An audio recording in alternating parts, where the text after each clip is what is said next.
दोस्तों, पूज्य जी ने अभी अपनी 2 दिन पहले की शिव महापुराण की कथा में एक ऐसा विशेष उपाय बताया है जो उन्होंने आज तक अपनी किसी भी कथा में नहीं बताया। पूज्य गुरुजी ने कहा कि जब आपके हाथ तंग चल रहे हो, जब रुपए पैसे कहीं से प्राप्त ही ना हो पा रहे हो, जीवन में चारों तरफ से सिर्फ और सिर्फ परेशानियां आ गई हो, उनसे बाहर निकलने का कोई रास्ता न दिखाई पड़ रहा हो, व्यापार फैक्ट्री नौकरी दुकान यह कुछ भी न चल रहा हो, चारों तरफ से नुकसान ही नुकसान हो रहा हो, तो आपको ये एक उपाय सिर्फ एक दिन कर लेना है। और गुरुजी ने कहा कि आप कुछ ही दिनों में देखेंगे कि आपके जीवन में कितना बड़ा चमत्कार हुआ है। धन प्राप्ति के नए नए मार्ग बन जाते हैं, जीवन की सारी बाधाएं समाप्त हो जाती है और आपको सुख समृद्धि की प्राप्ति होती है। तो चलिए जानते हैं इस विशेष उपाय के बारे में, लेकिन उससे पहले एक विनंती है।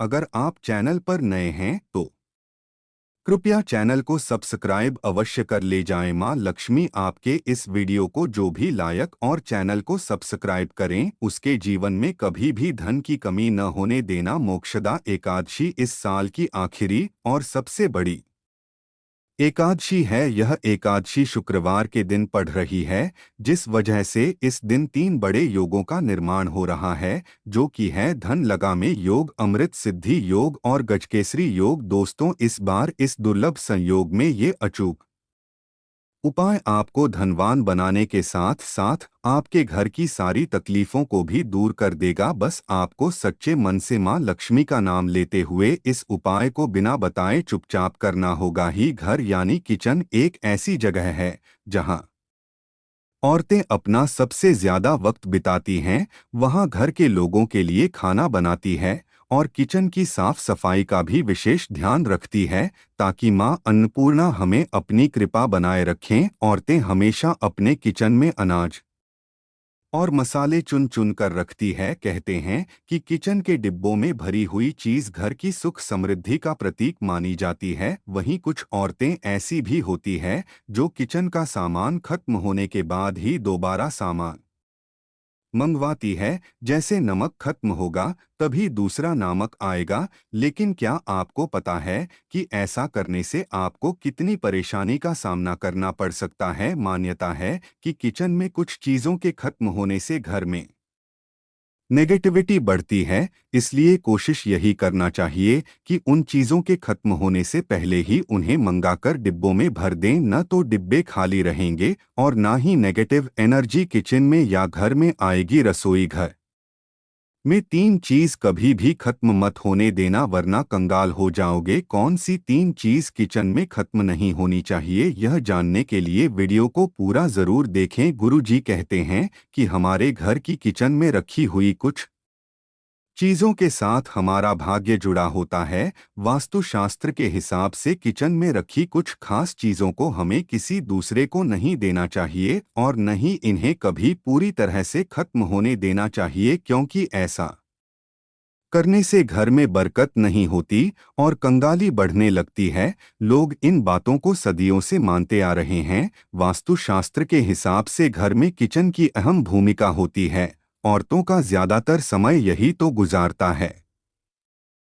इसलिए घर के किचन में अगर किसी भी प्रकार का वास्तु दोष हुआ तो इसका नेगेटिव प्रभाव सीधा औरतों के जीवन पर पड़ता है। वास्तुशास्त्र में कुछ ऐसी चीज बताई गई है जो माता लक्ष्मी को पसंद नहीं है। इन चीजों की वजह से घर में नेगेटिविटी बढ़ती है। घर की रसोई में भी ऐसी कुछ चीजें हैं जिन्हें हमेशा ज्यादा मात्रा में लाकर रखना चाहिए, क्योंकि भूले से भी अगर ये चीजें खत्म हो जाती है, टीवीटी बढ़ने लगती है और माँ लक्ष्मी रूठ जाती है। सबसे पहले हम बात करते हैं हल्दी। हल्दी सिर्फ खाने में रंगत और स्वाद ही नहीं बढ़ती है, इसे किसी भी पूजा पाठ, शादी विवाह या शुभ कार्यों में इस्तेमाल किया जाता है। हल्दी का संबंध भगवान विष्णु और बृहस्पति ग्रह से होता है। आप अपने किचन में कभी भी हल्दी खत्म न होने दें, वरना घर से सुख और सौभाग्य चला जाता है। इतना ही नहीं, अगर घर में हल्दी पूरी तरह से खत्म हो जाती है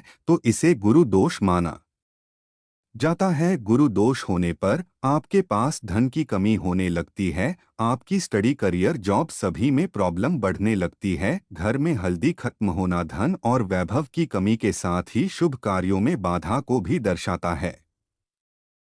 इसलिए हल्दी खत्म होने से पहले ही दूसरा पैकेट लाकर रख लें। इसके साथ ही ध्यान रखें कि कभी किसी को हल्दी उधार ना लें और ना ही किसी से उधार। चावल को सनातन धर्म में अक्षत कहा गया है, जिसका प्रयोग हम किसी भी पूजा पाठ या धार्मिक कार्यों में करते हैं। किचन में चावल का खत्म होना शुक्र ग्रह को कमजोर करता है, साथ ही माँ लक्ष्मी भी नाराज होती है। दरअसल शुक्र ग्रह और माँ लक्ष्मी के आशीर्वाद से ही हमें धन वैभव मिलता है। इसलिए शुक्र ग्रह का डोज लगने पर पति पत्नी के बीच आपसी संबंधों में कड़वाहट पैदा होती है। इससे घर में धन से जुड़ी समस्याएं आने लगती है। इसलिए घर में पूरी तरह से चावल खत्म न होने दें। हमेशा कोशिश करें कि आपको चावल कभी किसी से उधार ना लेना पड़ेगा। वैसे तो चावल दान करना शुभ माना जाता है, लेकिन चावल का दान करना तभी सही है जब आपके पास इसकी कमी न हो। खाना बनाने के लिए ज्यादातर लोग सरसों के तेल का ही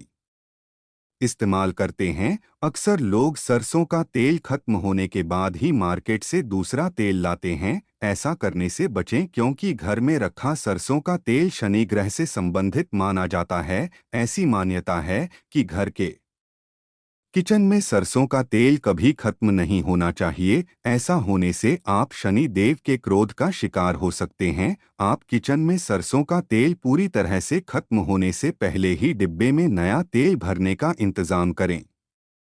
लेकिन ध्यान रहे, सरसों का तेल कभी भी मंगलवार और शनिवार के दिन खरीदकर घर में नहीं लाना चाहिए और ना ही इस दिन किसी को सरसों का तेल उधार देना या लेना चाहिए। संभव हो तो आप शनिवार के दिन सरसों का तेल दान जरूर करें। ऐसा करने से शनिदेव आपके ऊपर प्रसन्न होंगे और उनकी कृपा आपके ऊपर बनी रहेगी। नमक के बिना भोजन का स्वाद गायब हो जाता है। इसी तरह अगर किचन में नमक खत्म हो जाए तो जीवन भी बेस्वाद कर सकता है। इसलिए वास्तुशास्त्र के अनुसार किचन में कभी भी नमक का डिब्बा खाली नहीं होने देना चाहिए। ऐसा माना जाता है कि नमक पूरी तरह से खत्म होने पर राहु की नज़र घर पर पड़ती है। ऐसे में व्यक्ति के काम बिगड़ने लगते हैं और उन्हें फाइनेंशियल प्रॉब्लम झेलनी पड़ जाती है। जो शास्त्र में भी नमक को राहु का प्रतीक माना गया है। ऐसे में ध्यान रखें कि किचन में नमक कभी भी पूरी तरह से खत्म न होने दें। नमक का डिब्बा कभी पूरी तरह से खाली न करें, उसमें थोड़ा सा नमक जरूर छोड़ दें। आप कभी भी कितनी भी ज़रूरत हो किसी से न तो नमक उधार लें और न ही किसी को नमक उधार दें। ऐसा करने से माँ अन्नपूर्णा आपसे नाराज हो जाएंगी और आपके घर में कंगाली छा जाएगी। गेहूं का आटा तो हर किसी के किचन में ज़रूर रहता है। यह किचन की सबसे इम्पॉर्टेंट चीज़ है, क्योंकि आटा नहीं होगा तो रोटी कैसे बनेगी और रोटी के बिना पेट कैसे भरेगा। ऐसे में आप ध्यान रखें कि आपके किचन में आटे का डिब्बा कभी भी पूरी तरह से खाली ना रहे, क्योंकि वास्तुशास्त्र में पूरी तरह से आटा खत्म होने को अशुभ माना जाता है। पार्टी के बर्तन को कभी झड़ना नहीं चाहिए, इससे आपको धन की हानि होती है और समाज में आपके मान सम्मान में कमी आती है। विषय के प्याले में नमक भरकर आपको घर में रखना चाहिए। बाथरूम में भी, स्नान घर में भी। ऐसे में आप नमक अगर शीशे के प्याले में भरकर रखते हैं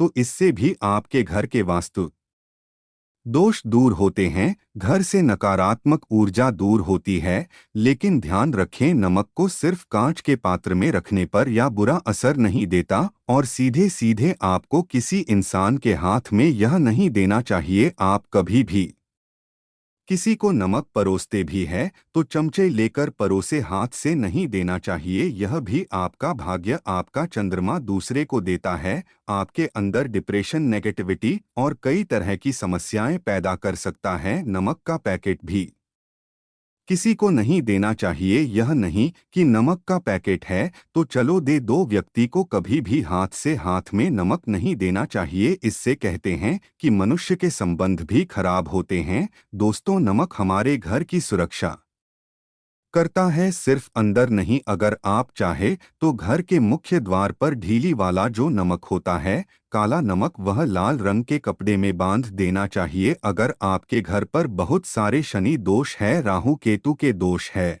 और आपको लगता है कि घर पर किसी ने कुछ किया धरा है, किसी ने बांध दिया है, नकारात्मक शक्तियां घर पर ज्यादा है, कोई अगर आपके आमने सामने ऐसा घर है जो आपको लगता है आपके घर पर नजर डालते रहते हैं, तो वह नकारात्मक शक्तियां आपके घर पर प्रवेश नहीं कर पाएंगे। ढीली वाला काला नमक धन के लिए भी बहुत अच्छा होता है। दुकान के मेन गेट पर भी आप इसे टांग सकते हैं, आपने जोड़ी के ऊपर भी इसे लटका सकते हैं। इससे भी दिन दुगनी रात चौगुनी उन्नति होने लगती है।